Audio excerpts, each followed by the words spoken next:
Um, I, I should also say, as we start, that yeah, your introduction of Farai is brilliant and also wonderfully modest because I know Farai was shortlisted for the Miles Morland Writing Scholarship in 2019 and the Short Story Day Africa Prize, Writivism in 2016, and the Yvonne Vera Award in 2013. So there's quite a track record and a body of work that's been going on before we got to this point that it almost seems whenever you get a debut like this that the writer has sprung out of nowhere, fully formed. But with Farai, he has this track record and this body of work that is truly wonderful, and it's great to finally get a novel.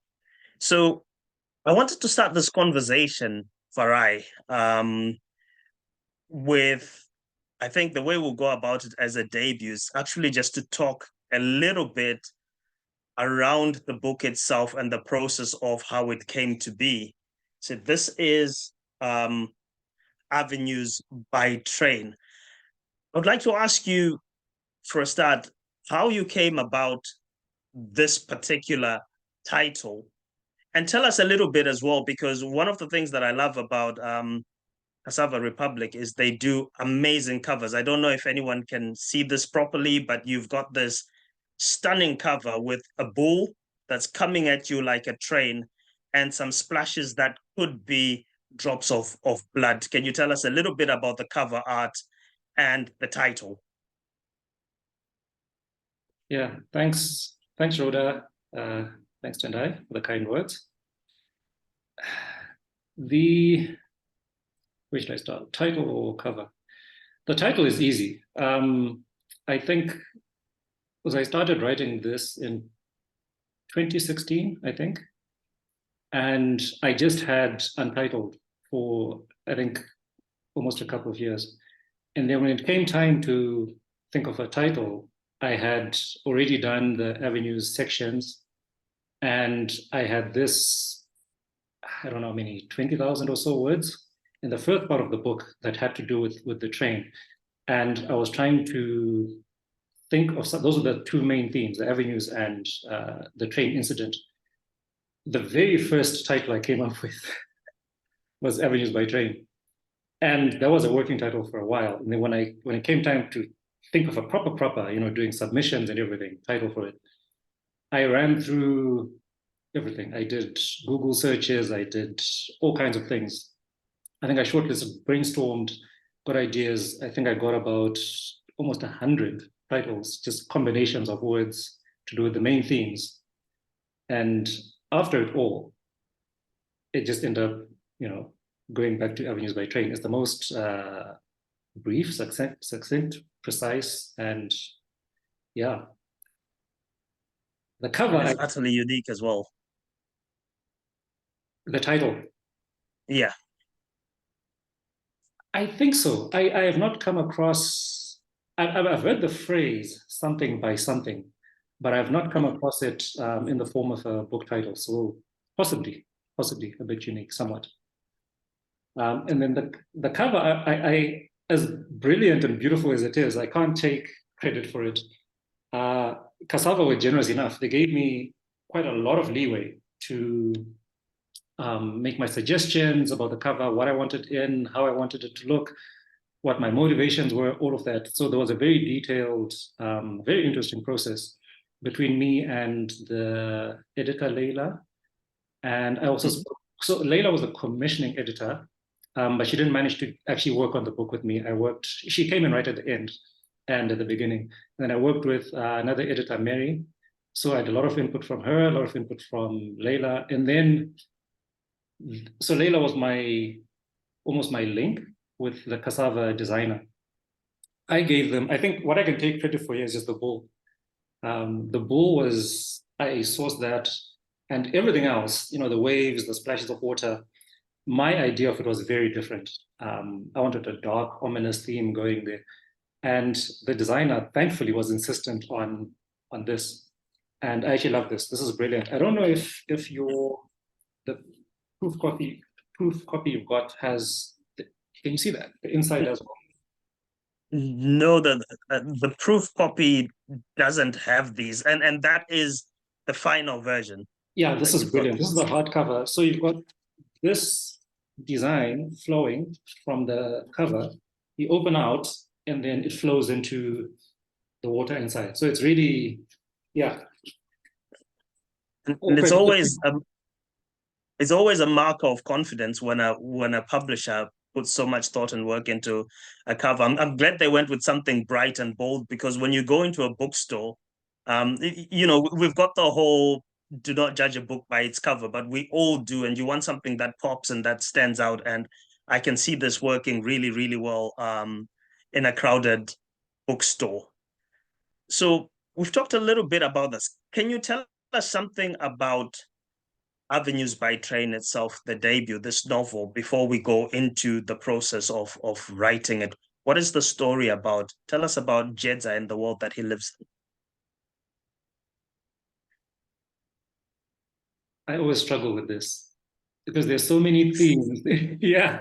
And even right from the beginning, I, I I think that's an easy one. I wanted to write about the avenues. I was living in the avenues. I actually wanted to write. Can you tell, for an audience that's not from Zimbabwe, can you locate the avenues for us? Fair enough.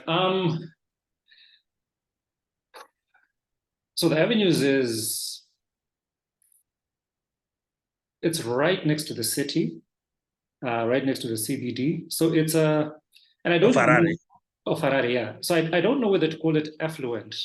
It was, sections of it still are. So it's this residential zone.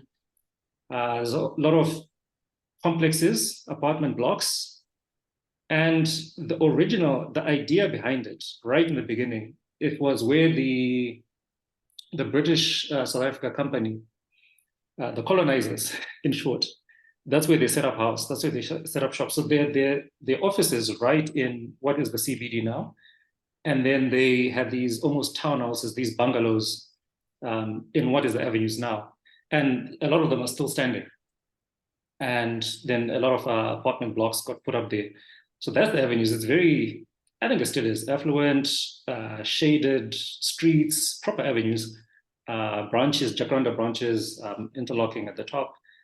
And it's gone through a lot of change, so to speak.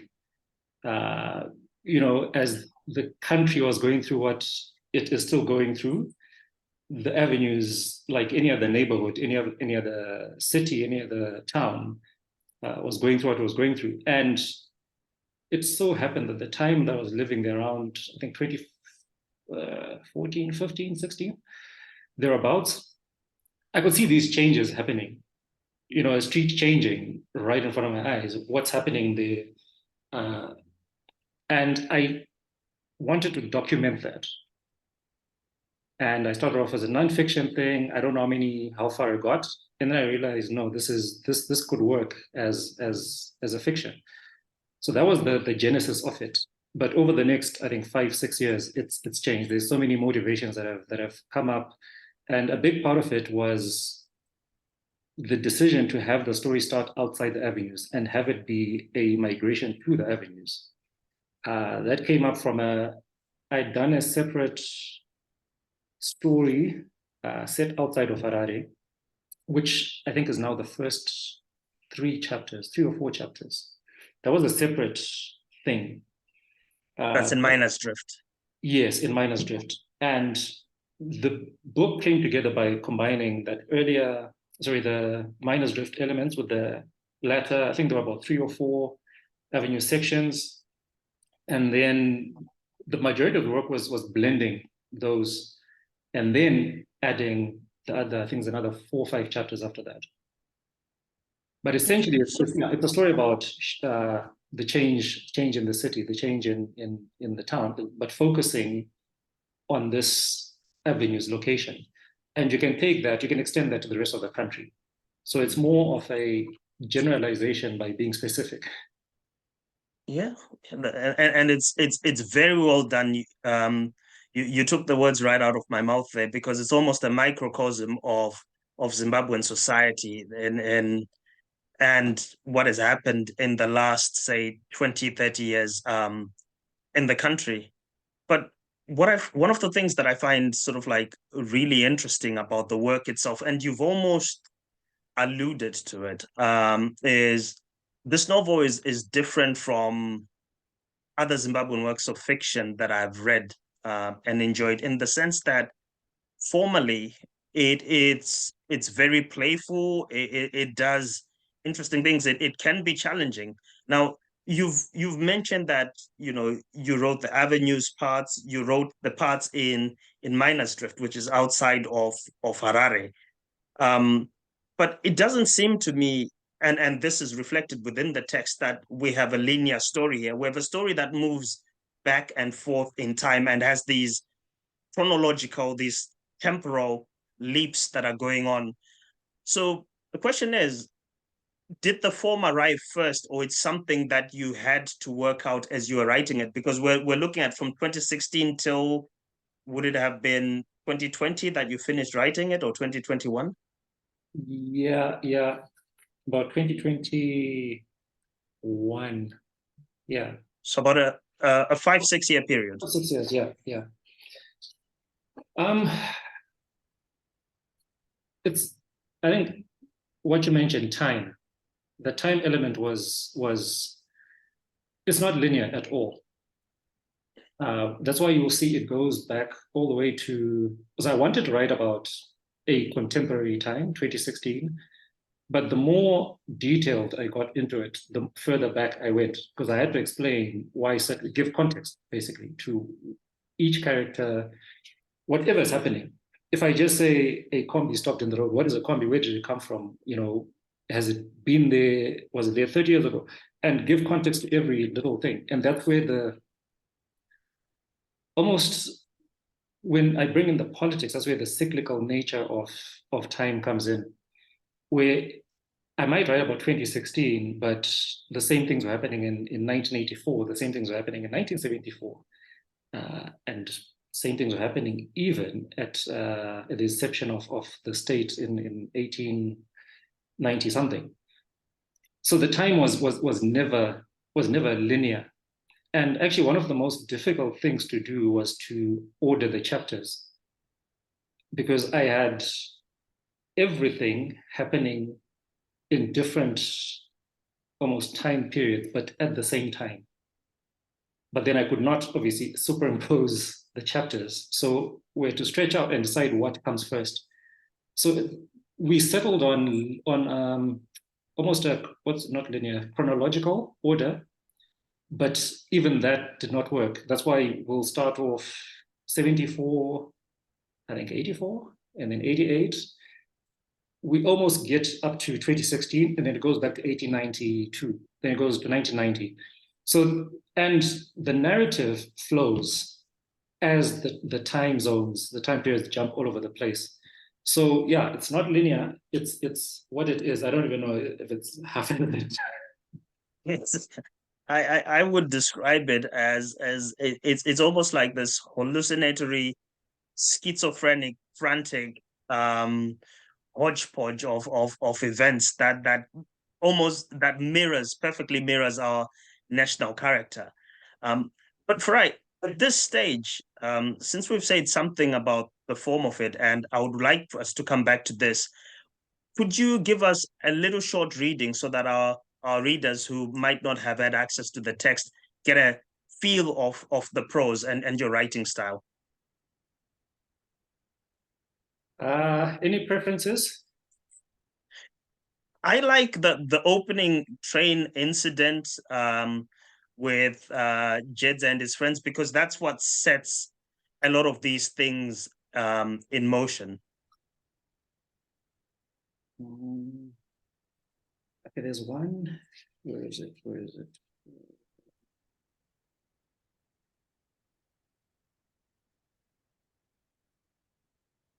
I dare say you write very well about childhood and the perspectives of the world from a child. We almost move through the principal character Jedza's life from being a young boy into being a young man, making his strides in the city. Yeah, I had to do a lot of, what do you call it? Channeling my younger self there. There's a passage that I've read that might work. Okay.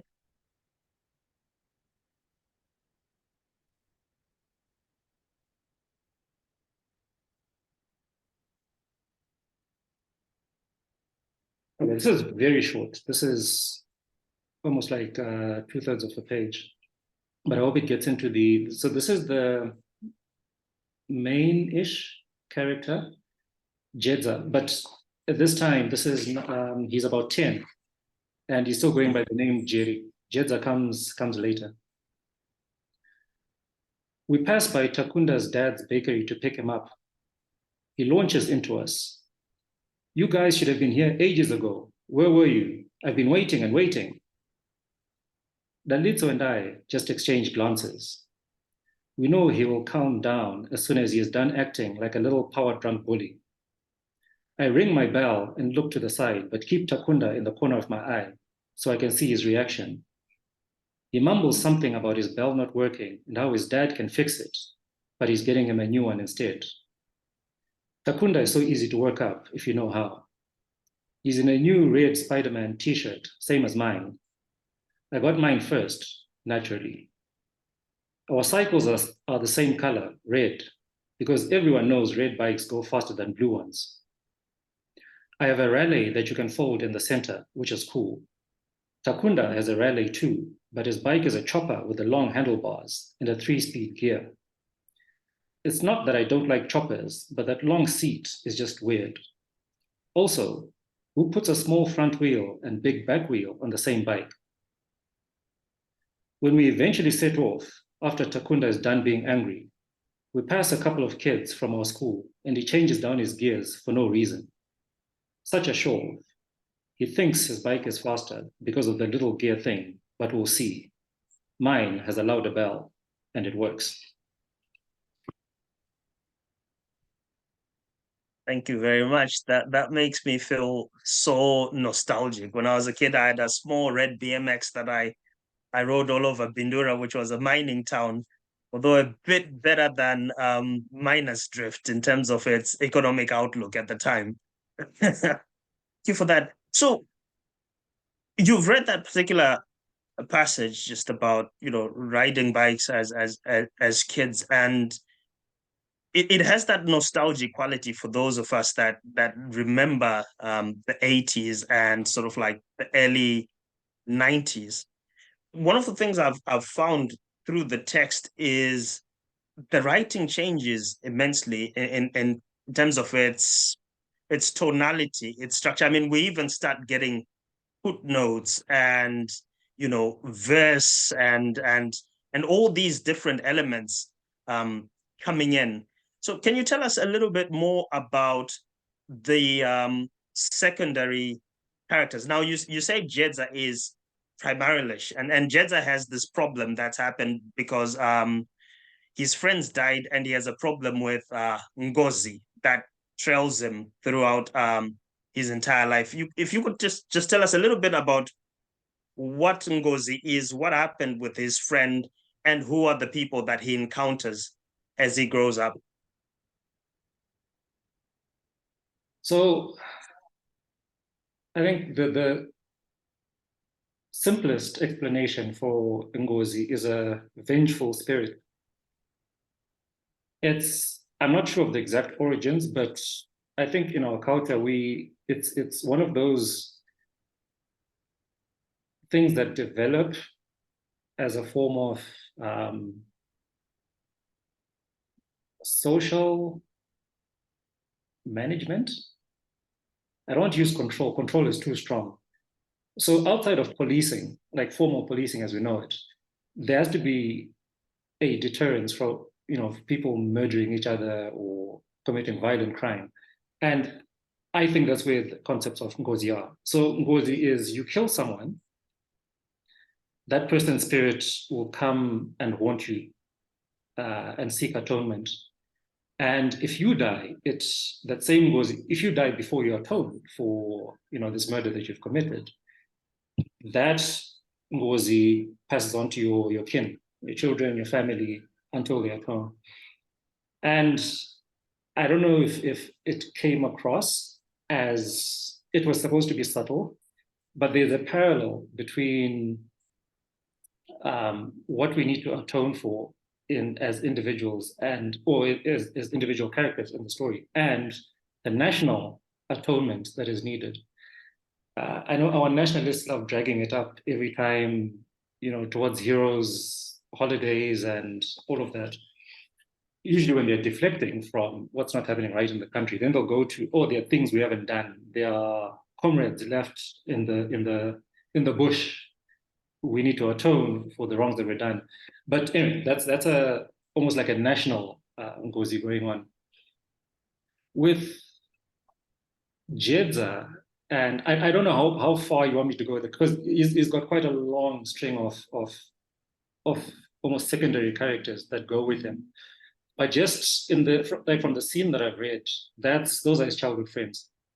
And what I don't know if it came across as well, just from the names, there's a migrant community going on in these mining towns, mining and farming towns in Zimbabwe. So I was trying to put that across as well, that you've got a bunch of kids who come from very different cultural backgrounds, but they find themselves in this nation that's trying to create itself, like just 4 or 5 years after colonization.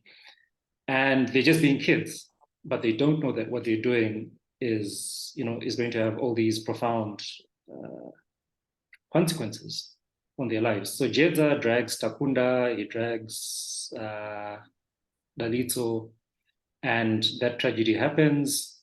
And there's a break in that friendship.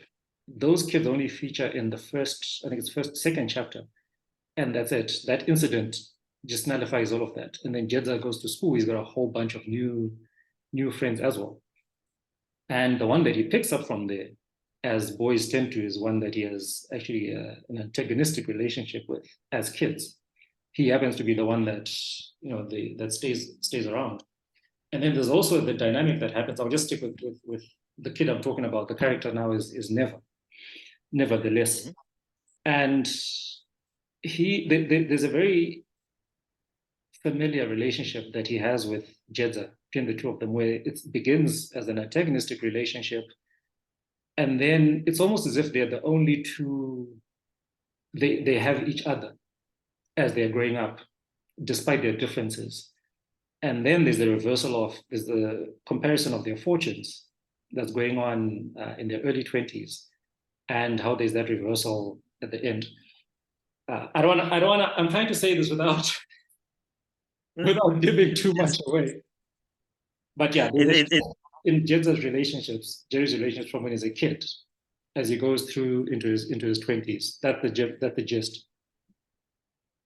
It's very difficult to do it without spoilers, isn't it? But I assure you, this is one book that even if you were told everything in it and you came into it, that the power of the prose, and the formal style, you would still enjoy it. So we might give away little bits, but just staying on this point, Farai, of sort of like his friendships and the spirituality, their beliefs, the beliefs within the community, stretched out through the text. There is this particular incident on page 9 that almost says, it talks about electricity and science on one hand, but these traditional beliefs of Shona culture that persist and that are still strong and they through the communities. So we don't only have an issue with njuzu that Jedza has to deal with. We have njuzu there as well. You can't even call them mermaids. Maybe water sprites would be the right term. It's very difficult to find a translation for that. But all through the text, we're always, however we proceed in Jedza's quest to make a better life for himself, he's always being pulled back by spiritual forces. I think there's a chapter where we find Maporofita, these modern prophets that acknowledge traditional beliefs, but tend to come from an African Christianized standpoint in how they practice their faith. And of course, the figure of Mbuya, who's a spiritualist who comes in later on. Um, why was this particular thread of going back to these traditional beliefs so important, particularly when I think as a Zimbabwean that it's more the Christian element of the society. That is certainly how Zimbabweans like to portray themselves, and the African spirituality is something that's kind of shunted or something that's done in the shadows. Yeah, I wanted to play with that dynamic throughout the whole novel. And as you point out, yeah, Zimbabweans are Christian in daylight. Go to a funeral. There's always, within the same family, extended family, you will find people who will say, let's have a Christian burial, let's have a mass. What you call a priest, pastor says funeral rites, and then that's it. And then you have sections of the family that will say, okay, once that's done, we will do our thing. And that runs through almost every single family. And funny that you mentioned Maporofita. They are a very interesting bunch in that it's almost as if they understood that we are very conflicted as Zimbabweans. And I think this might even extend to other Africans to some extent, where those cultural beliefs are still very strong, but possibly because of the number colonization did on us, it is not I don't know, people don't like to profess that they believe in that stuff, they do it. So they'll keep it hidden. And Maporofita almost give you that they allow you to indulge in your cultural beliefs, because as you mentioned, they're very big on the sacred places, the sacred practices, the rituals and everything, but they cloak it literally in their garments. So you can go to Maporofita and actually consult, go to these sacred Shona places, but do it wearing a cloak of is it Christianity, or they're only restricted to or constrained to the Old Testament. But yeah, they almost allow that ambivalence to exist. And I wanted to play with all of that because I grew up I think, in the same way that you're told there's Santa, there's Jesus, there's the Easter Bunny. I was told so and so got taken by njuzu. So and so akarwa nezvishiri. Not in these are things that happen, but don't believe these, but these are the things. No, all of it was just the same thing. And when you have the same people talking about Jesus and the New Testament and the Old Testament, the same people telling you about njuzu and zvishiri, there is no distinction. And I think that actually carries through in Zimbabwe right now. There's this, when someone dies, such a good one. When someone dies, you go to the hospital, they give you what you call it, autopsy certificate, death certificate. Still, they will have a gata, which is after someone's died, after the doctor has said no, and you've known he's had such and such an illness or it was a car accident, whatever. They will still have, when the elders sit at home, they will still have that gathering and they'll decide who killed him, who killed her. And they'll consult a nganga or a shikiro who will tell them who bewitched or who caused this death. All of those things exist. And yeah, I was trying to dig into that.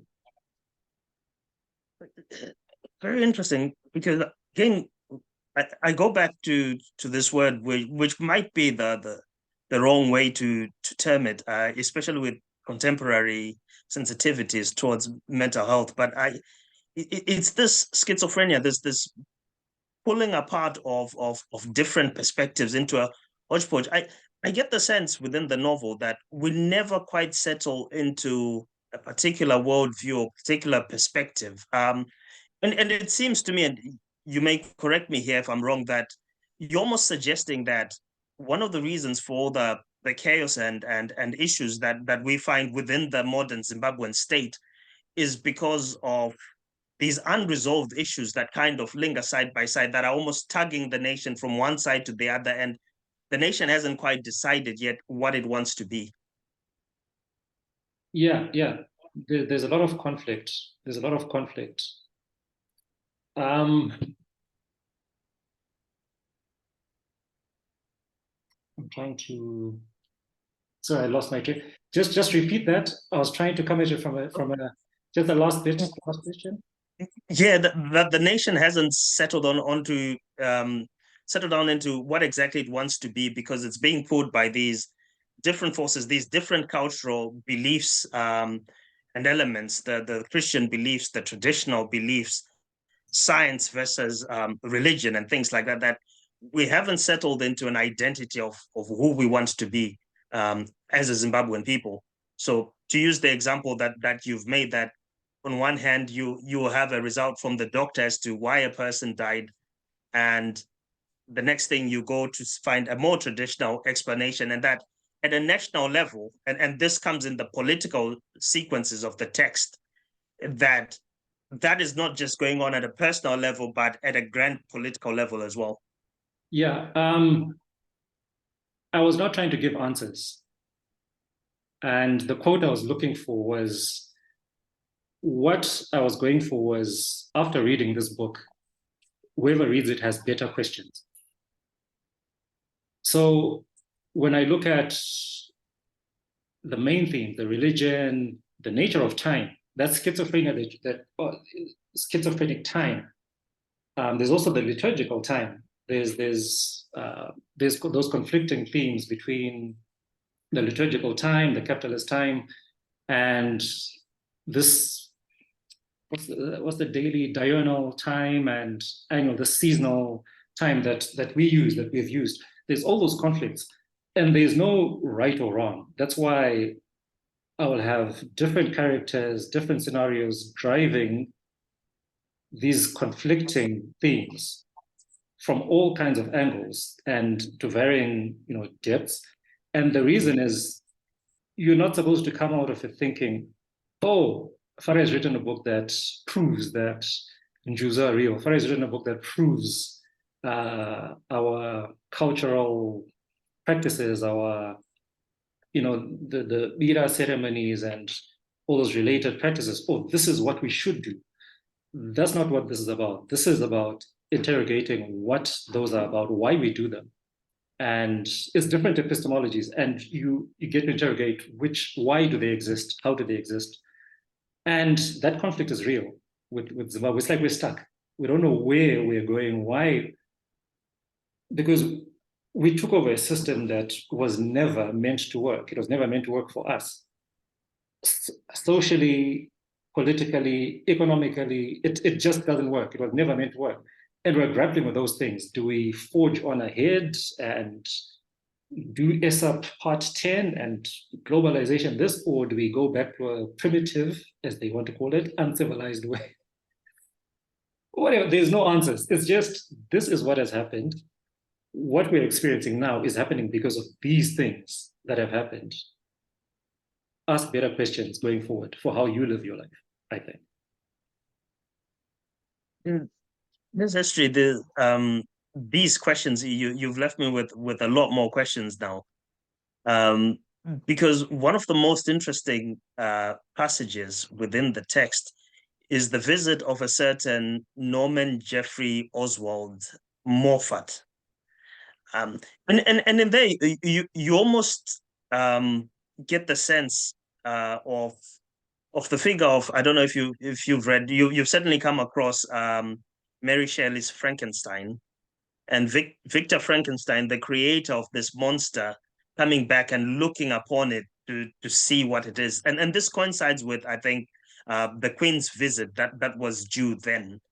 Can you tell us a little bit about the perspective of a person like Norman Moffat coming in to see what this newly independent state that they created has become?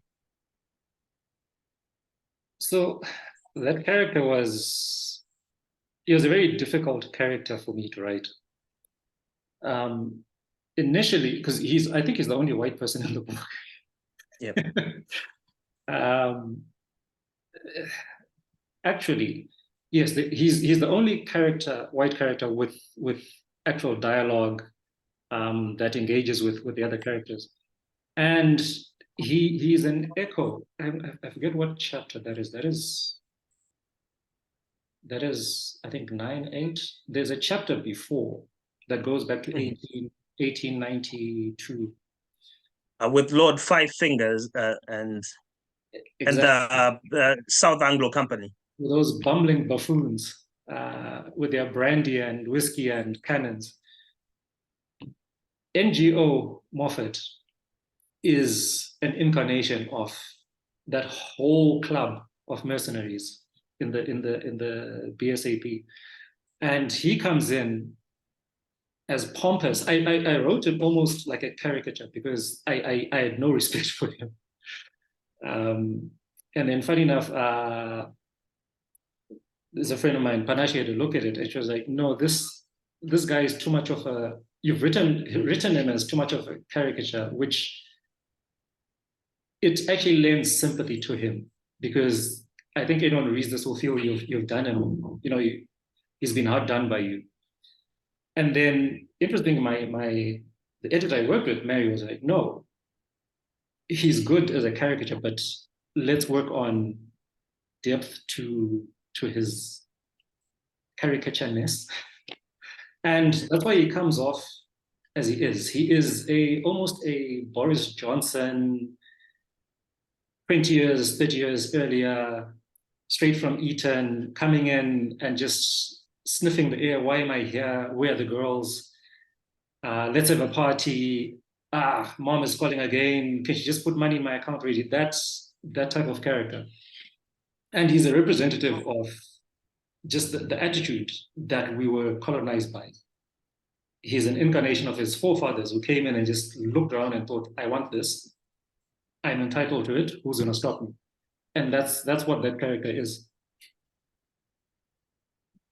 And if we then can't find answers through the prose itself, it seems to me, and we're coming back to a conversation for those that weren't here earlier, about the power of music, Zimbabwean music in particular, which is a music sometimes that might not be as catchy in terms of melody and instrumentation and flow as other musical genres, but relies heavily on the storytelling mastery of its practitioners, whether in sort of like Sungura or the new Zim dancehall genre that's captured the nation's attention.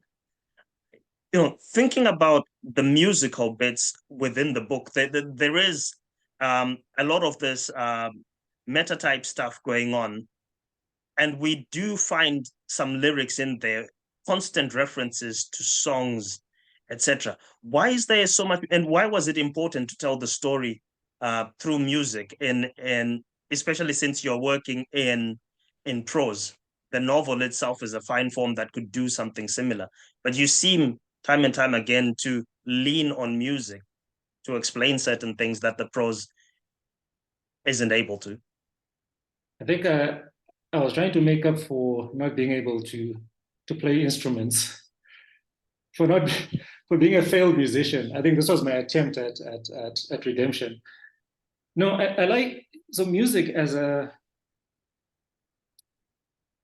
way I approached it in the book was there's a lot of singing that happens in communal settings. So I'll use the example of a bira. If you listen to a lot of bira songs, they tend to have the same lyrics, and the lyrics seem very disconnected. They're almost phrases that have no continuity, and that's deliberate. So you have the purpose of a bira is almost like a communal catharsis process. So you've got music going on, you've got the same batches of phrases. So one phrase talks about the theme will be strife. Life is hard. There's been no water. It's been a dry year. And then the next thing we'll talk about a celebration. So different people in that gathering are going through different things. Each person will pick up the lyrics or batches of lyrics that go with whatever disposition they're in that moment. That's where the catharsis is. It's like a communal gathering, yet they're individuals who are picking up what they need throughout this communal process. And there's a lot of storytelling that goes with that as well. Stories are told to music. And throughout the book, I think there's one of the best illustrations of this is there is a girl who is Penny. I think it's chapter 10, 11. She's going through a rough time on the streets. And it's almost as if every half a page of her, she's almost lamenting her life. There is a line from this lament, this it's a variation of Nyamaropa called Kureneama, or the lyrics are Kureneama. And all she's doing is she laments what she's detailing what she's going through, and then she laments one line from that song. She details what she's going through, she laments one song from that line. And then at the end, those single line laments are just grouped out, and then you recognize the song at the end. I was essentially using music to tell a story, but in written form. That's what I was going for. It's interesting you did that with Penny, because the women, I mean, everyone in this novel has it pretty rough, let's be honest. But Zimbabwe's circumstances are especially brutal on the women. And this is reflected in this text, especially when you encounter the sex workers in the avenues, this affluent part of town with these wonderful buildings and architecture. But this is where these ladies pretty much have to ply their trade and sell their bodies. I wanted to contrast that with the fact that Zimbabwean music traditionally is also a very male-dominated form, and this can be seen for those who have joined us a little later on. You will find, if you go into the chat section, that there is a playlist of music from Avenues by Train, and there is this phenomena of Zimbabwean male singers taking up female parts in their music. Can you talk a little bit about this? Female parts.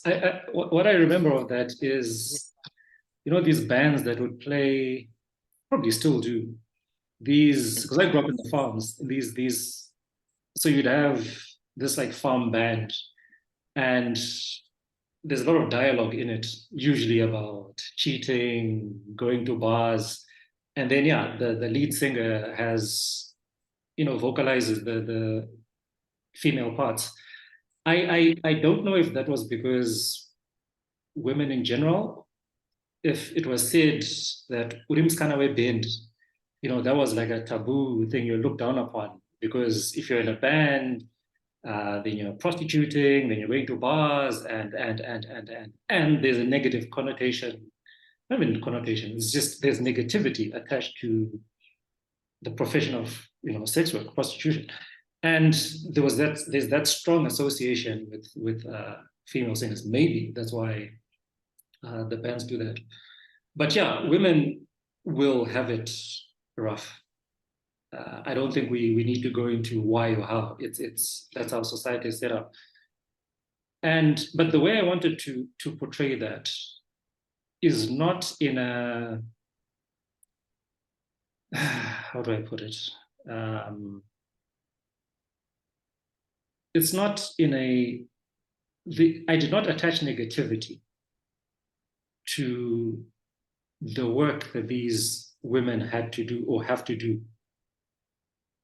It is just something they do because it is what they can do and what the option that they have in those circumstances. That's it. It's like a guy stealing. You don't then label him a thief because at these times in his life, he had to steal something. And even guys on the streets, when they go and prostitute, you don't then label them a prostitute because they had sex for money at these times in their lives.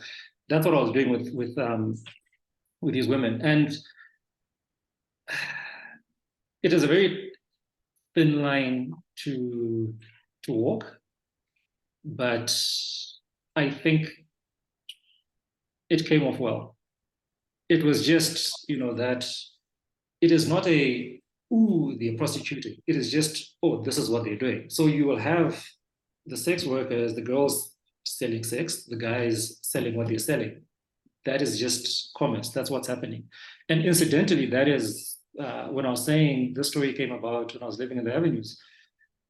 It is those changes that I was seeing as I was living there that, the avenues has got this segregation going on where you've got the nicer apartments, the more expensive apartments on one end, and then it kind of slides down as you head towards from north to south.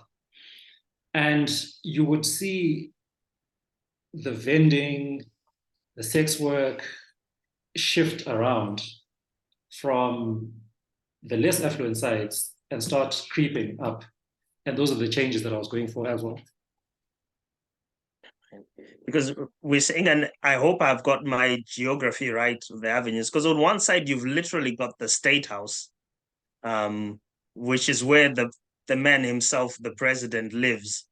And then you've got the swath of properties going all the way to, I don't know what that street is, that's got Harare Gardens at the other end. And that seems to be like the boundary I would draw for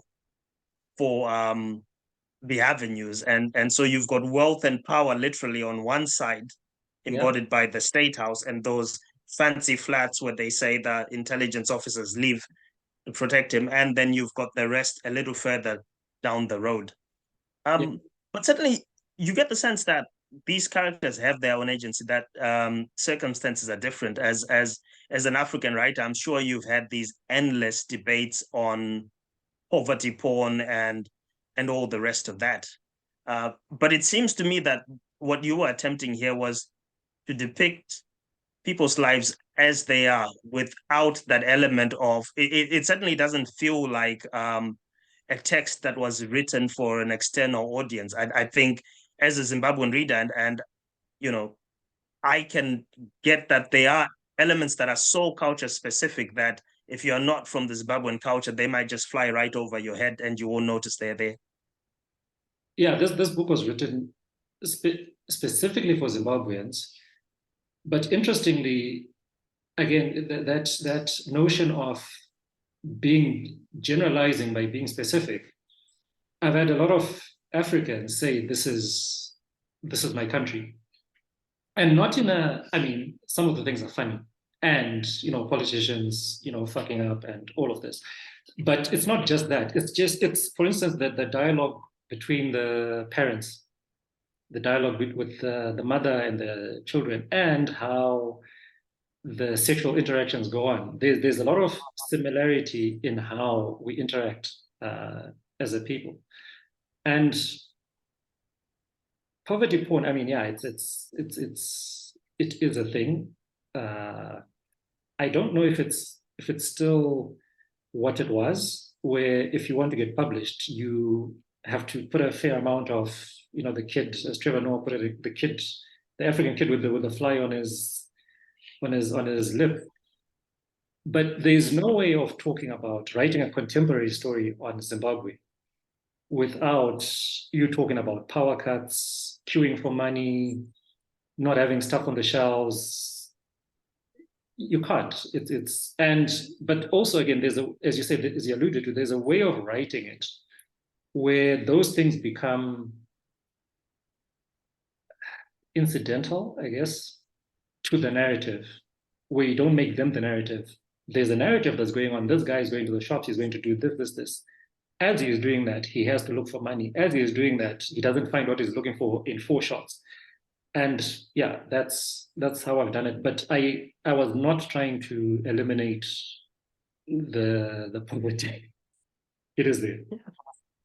It's there. It's a feature, but you've almost got on one hand the grand, the political, the power cuts, etc., going on. But some of the most poignant scenes in the book for me, and her name evades me because within the text, Jedza makes a connection with a certain female friend, and I found those particular scenes as he's reaching for some kind of connection in this busy city where everyone has to hustle and is constantly thinking about survival. I found those scenes to be really touching and moving and poignant.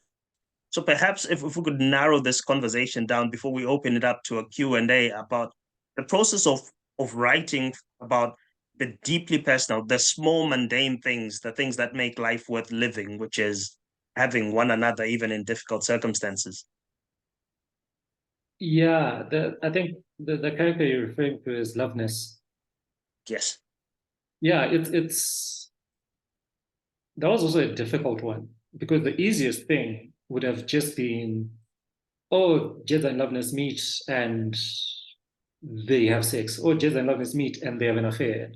But I needed more complexity to that. So you have Jedza coming into the city. He is lost. But then he's also navigating that his one connection is this woman that he also happens to have an attraction to. So how does he navigate that? Does he just drink and pursue, or does he try and level it out and almost be mercenary and get what he wants out of her? But what if she wants something more with him? Does he all of that complexity? And there's also just that need for human contact, which he unfortunately tries to get from where it is not. Loveness as well is, again, without spoiling the book, doing what she's doing in the city. But you can also see how there's a hollowness, but there's a human being there. It's almost like a hollowness that has been crafted in to survive. Yeah. Kind of hardening. Yeah, And yeah.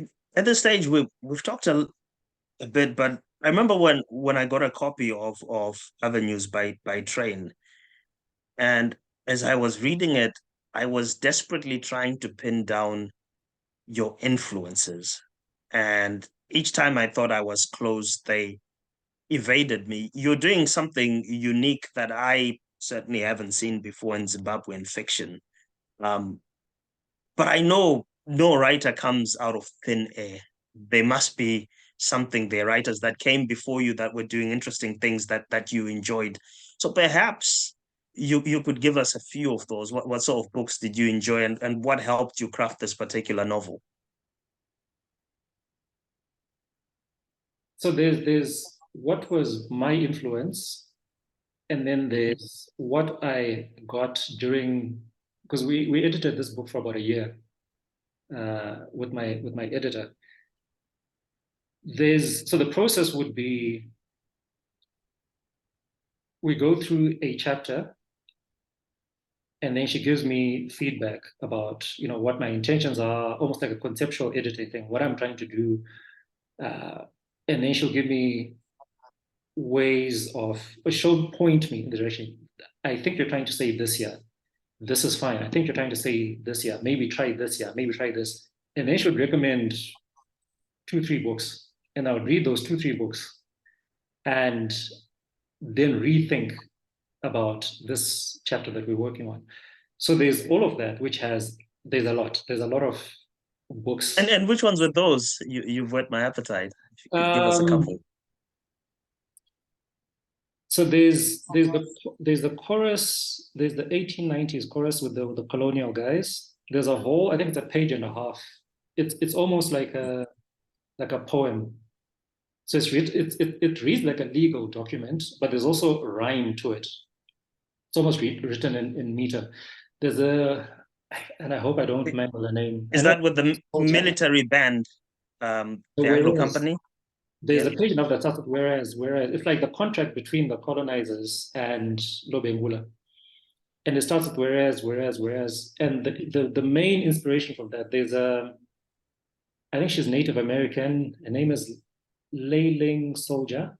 I hope I'm not mangling her first name. I know her second name is Soldier. She writes poetry, and then there's a piece that she did which was criticizing the American government for not for reneging on their treaties going back centuries with the Native Americans, and she almost takes the language of those treaties, those whereas, wherein, where, therefore, all that, and she mangles all of them. And so that part was just I rewrote the colonial choruses using that or that method.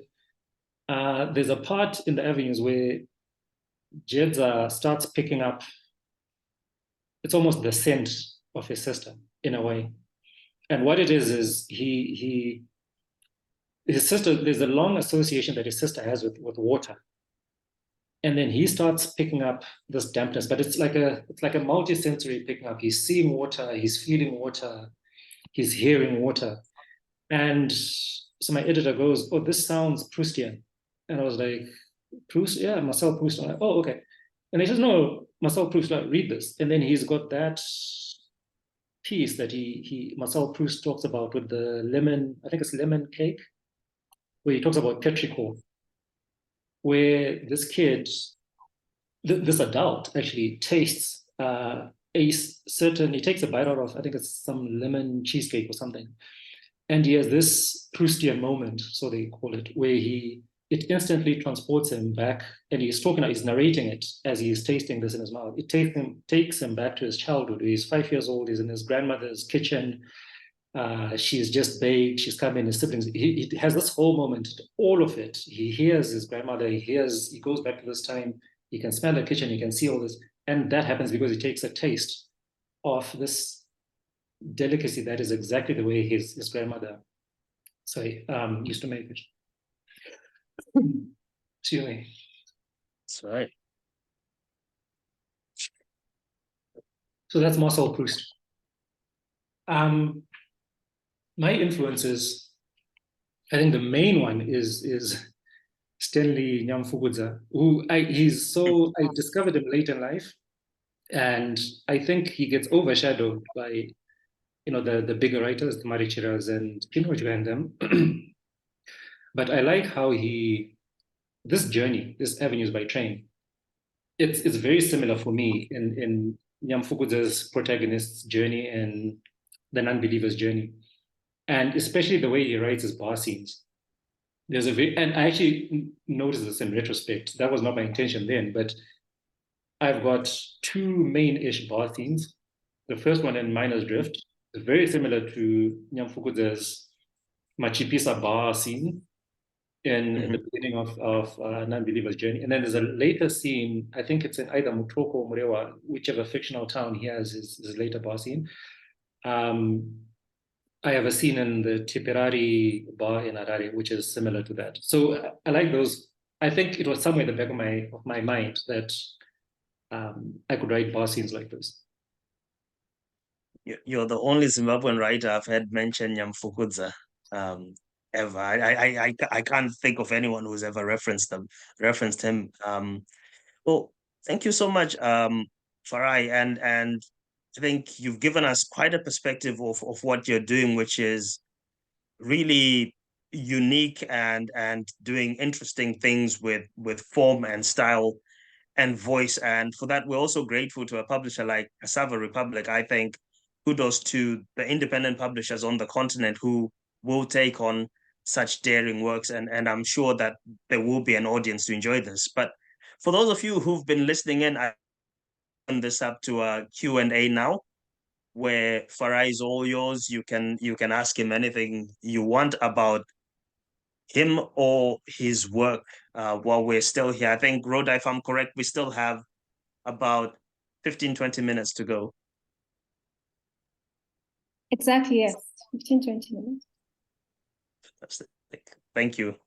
Now you can either type your question through the chat comment, or you can just unmute your mic and your video and come on.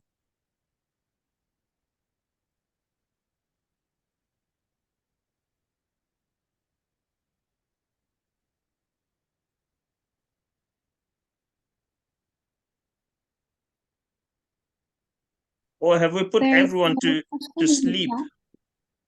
There is one. Thank you. Would you like me to read that out, or can you see it? Oh, I can ask it. Hi, Farai.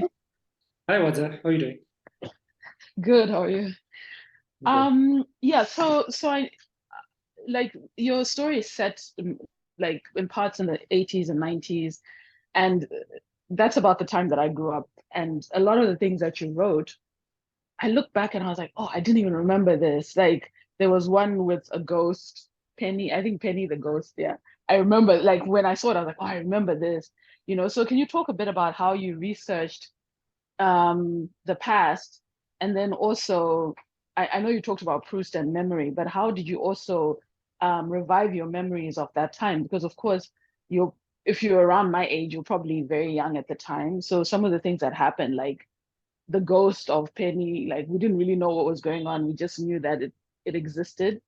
So how did you excavate those memories and also understand how to write about it as an adult? Wow, good question.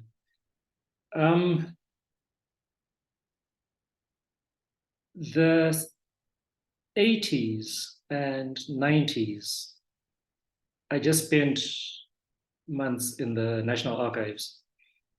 And the reason for that is they've got these very well preserved collections of the newspapers.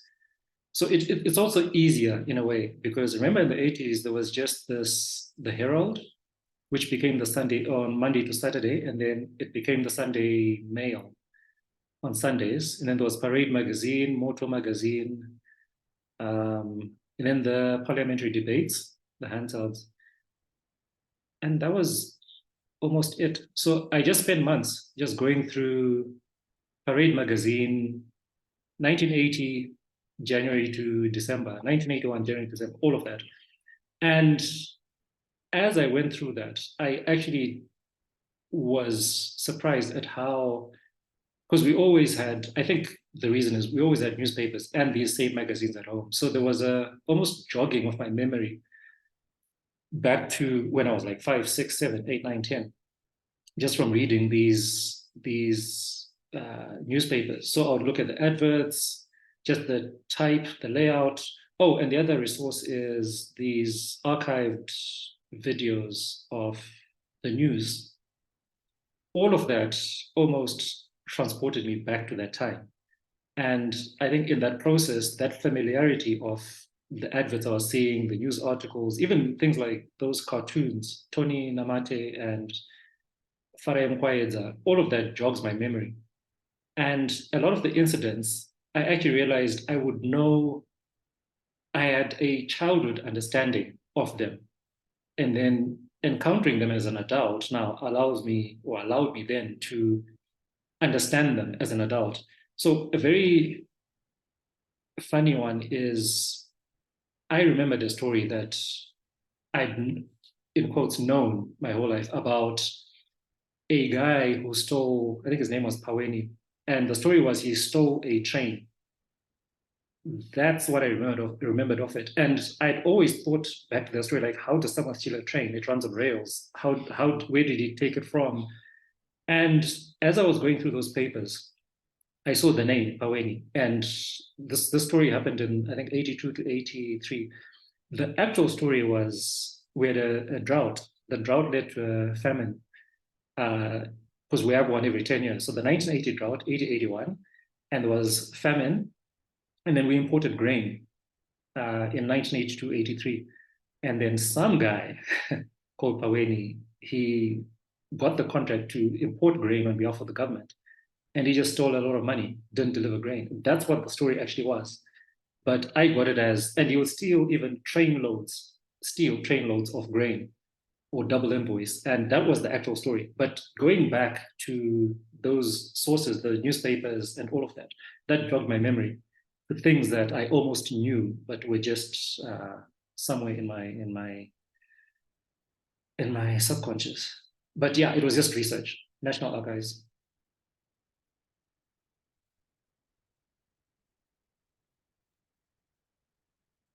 It's great. We'll be happy to take another one if anyone has a question. Hi Farai. So my question is on the names you tend to pick. So you have a penchant for picking some very interesting and relatable names. I'm thinking back to Green Shadows. There was I think Jumalo, and Chipo, and in this one there's Natai and Jedza in particular. So is there anything that inspired you to pick those particular names for those particular characters, please? Hi, Kathy. I like Zimbabwean names. That's why you've got against, challenge, nevertheless, loveness. Yeah, and you'll see one of the footnotes actually talks about that. That Zimbabwean names are an institution. And if you think Zimbabwean names are an institution, a bigger institution is Zimbabweans' dogs' names, where we name our dogs after other animals, which I found was a very unique thing to Zimbabweans, at least. The name, funny that you mentioned that, the name Jedza, I came up with, the full name is Jedza Wemastetsa. And there's an explanation about that in the book, but it actually came up from a tweet where we're laughing about how Zimbabweans shorten names by making them longer. And so Gerald is his name, and then he gets his name shortened to Jedza Wemastetsa. And his friends would call the new long name out. They'll say the whole thing out as, you know, the preferred way of calling him over Jedza. And that's a play that on names that we do. Same thing with Jimalo. Jimalo's got more syllables than James. James' friends look at his name, they're like, no, let's shorten it to Jimalo, let's add more syllables. Yeah, that was that. I was just having fun with those names.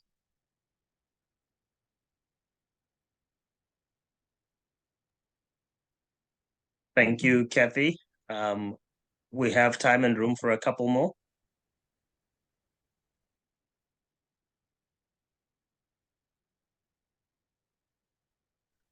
Hello. Can I ask a question?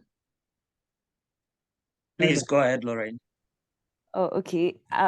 First of all, I'm Kenyan. Am I the only Kenyan in this space? I hear a lot of references from Zimbabwe. I've not been there before. My question is about the book cover. It's really colorful. That's what made me want to join the conversation.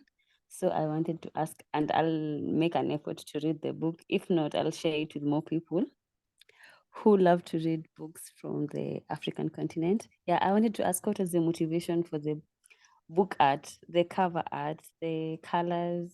Yeah, that's my question. So this just goes with the themes. I think Tendai already mentioned, so the bull, it's actually not stated outright. Actually, the bull is mentioned, but which is actually something else that happened. The first chapter had explicit references to this bull, but then we abstracted it. So the bull is it's a sacrificial animal in the book, but it also doubles as, it's like not a metaphor, because it's almost like an earlier incarnation of the train, these draft animals. So it represents, you know, the rituals. It also represents the train part of Avenues by Train. And then there's a lot of spirituality centered around or revolving around water. And that's the splashing, sacrificial bull splashing. And this was our take on just the theme of Avenues by Train. Thank you so much. And thanks also for hosting this platform. It was nice listening to an author's perspective on their thought process and writing process. Thank you for joining us all the way from Kenya, Lorraine. Yeah, I absolutely love the cover too. It's got a slight hallucinatory feel to it, especially in the background, something cosmic and weird going on. Okay, shall we take one more before we close this out? If anyone has a question for Farai. Hi, it's Sam here. Congratulations, Farai. My question is around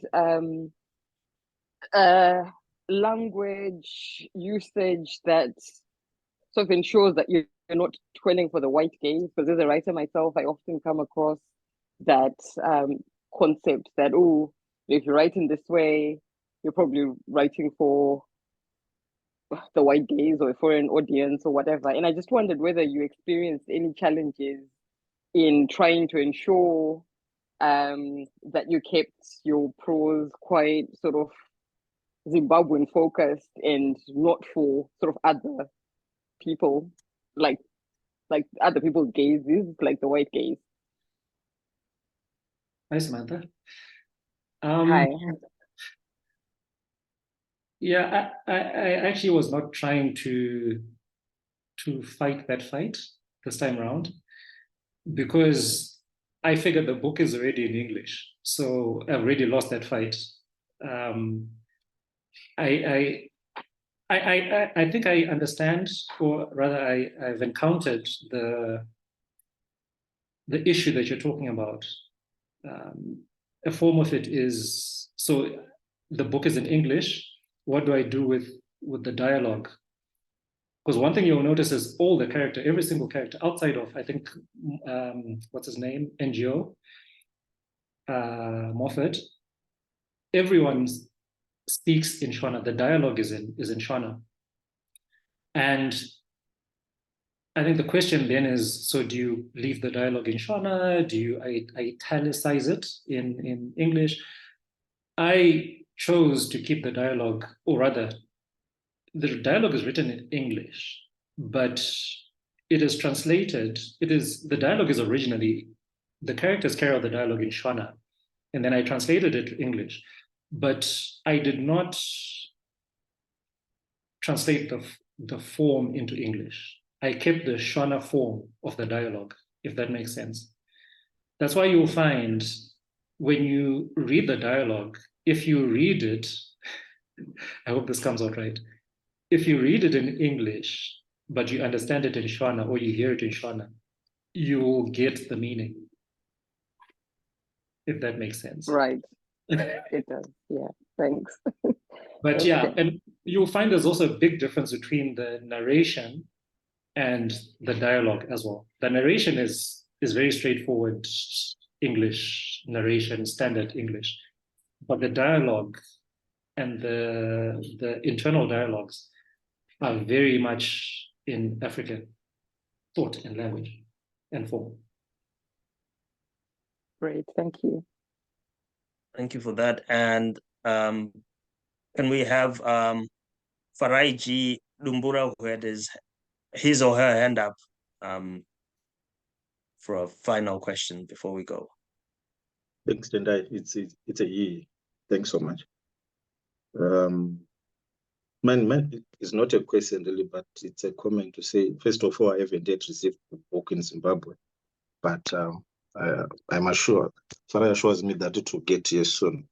But from listening from a conversation, the conversation that you guys were having here, there's a part when you talked about riding your bicycle in Pindura, and without reading the book, that sort of evoked memories from my childhood in Guero, and then Farai is now talking about the Pawene scandal, is now talking about this and that. So if you're in Zimbabwe, or in Zimbabwe, you're looking at these places and thinking, oh, okay, this is this is what I read books for, to come across places and say, I know about those places. I can relate when he talks about Tipperary. Like, this bound, now I don't know, it has since changed its name, but from Whitebeck, you're like, Paganetsa Babawap, something like that. So my apologies for I think Tendai can translate what I just said, but my whole point is to say I am waiting for my book. I'm very confident that it's going to be as good as Green Shadows in the Kirkia Republic. And thanks for it. That's all. Thanks for that. Thanks, Sazit. Yeah, I Thank you. didn't have a BMX like Tendai, but yeah, bikes were the thing. I don't know if kids these days are still into bikes like that, but bikes were a big thing, and maybe it was as my namesake was alluding to, maybe it was something that was of the era, and it's gone. But anyone who was in that era, and they'll get the full impact of that. Yeah.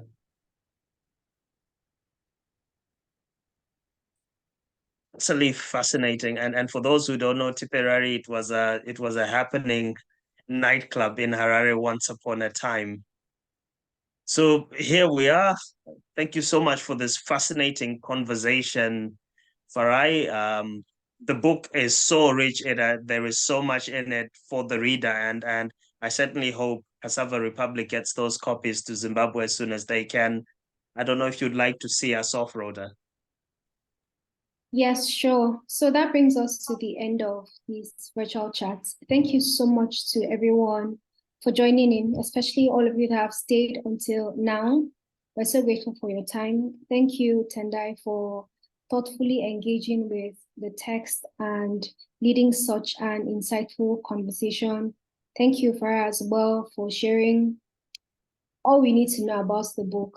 For everyone that has not read it, I hope you're now convinced to pick it up because it is such an excellent debut, and I hope you give the book a chance.